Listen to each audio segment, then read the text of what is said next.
boys and girls learn differently? Are sex-segregated schools the answer? Sex-segregated schools are not the answer because of learning myths, unlawfulness, and impracticalness. This has been an argued issue over the years with different viewpoints. Some people believe in segregating schools by sex to give each gender their own personalized education. Others don't believe in doing this because they do not want boys and girls segregated or discriminated against each other. Many people have different thoughts and opinions on this matter, but schools should not be segregated by gender. To start out are some facts on boys and girls learning differences. Many news articles, TV shows, and websites state that boys and girls learn significantly differently, such as womenstats.com. There are even studies and tests showing their brains working differently. This may be true, but it doesn't mean separation is the answer. Facts have actually shown that it is the teacher who influences students more than anything. PET scans and MRIs have shown boys and girls' brains trying to grasp the same concept, but in widely different ways, with success varying according to the teaching method. As stated in the Education Leadership website, if teachers were trained to fit the teaching styles for both boys and girls, they can improve the education to all their students.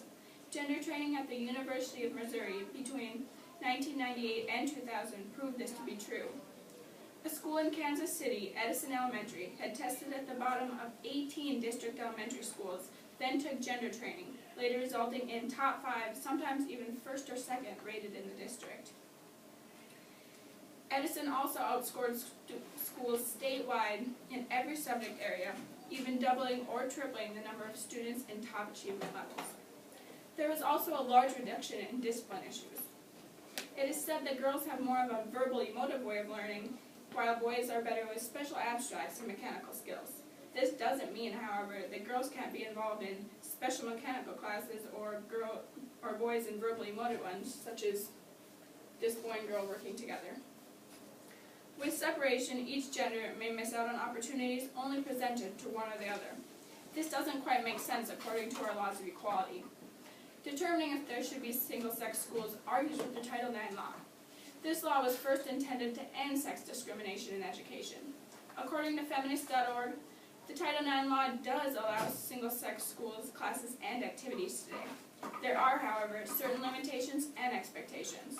Sex discrimination is prohibited in entities that receive federal financial assistance. Any program, organization, etc. made specifically for boys also has to be equal in comparability to those made specifically for girls. In 2004, changes were made making it easier to take advantage of discriminating instead of to end discrimination, as the Title IX law was first intended to do. As stated in the ACLU website on sex-segregated schools, in October 2006, the U.S. Department of Education announced the new Title IX law regulations, which made it easier for public schools to prevent discrimination of sex. Even though the law allows there to be single-sex education, it doesn't mean that it is the right idea. This law was first intended to prevent discrimination of sex, and when laws decide to allow dividing education between boys and girls, they are falling more towards what U.S. citizens have fought for so many years now. Women have fought too hard for their rights and have wanted to be considered equally as able as a man, so why take that away? Instead of going against what the law was first intended for, why don't we work around it? As stated in the first argument, it is more of a matter of teaching ability than the different learning capacities. This law is an example of how far the United States has come as far as women's rights and equality, and it is very important that people of this country stay in those tracks. After schooling, of course, students are now headed out to the real world where they will be facing a whole other experience. The question is, if kids don't start coinciding with the opposite sex in their school years, how will they be ready for the real world? Every job these days allows both genders to be evaluated and considered equal. When people go to an interview, they are expected to be evaluated the same way as the opposite sex would be in the same situation. If he or she had never been around the opposite sex in their school years, then they wouldn't know how they tend to learn or what their abilities would be. With that in mind, individuals wouldn't know what they're up against in an interview to get a job over the opposite sex. It would not be very easy to go from never being around the other sex to jumping into a job where they were always present. People would have to get used to it all in a later time in their lives where it might not be as easy. Also, the maturing of boys wouldn't come until later in their lives if they didn't have girls in their presence as early on. As Rebecca Beigler and Lise Elliott stated on the Washington Post website, gender segregated schools can be detrimental to students in many ways. These include increasing student stereotyping and prejudice, increasing narrow skill sets and interests, and reducing boys' and girls' opportunities to learn from and about each other. All these things should be avoided and fixed if we want to consider our society of freedom and equality among each other.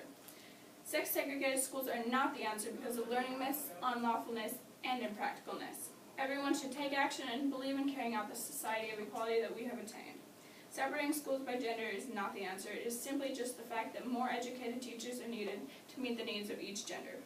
Society should go out and prevent sex-segregated schools from forming and present the idea of better educated teachers.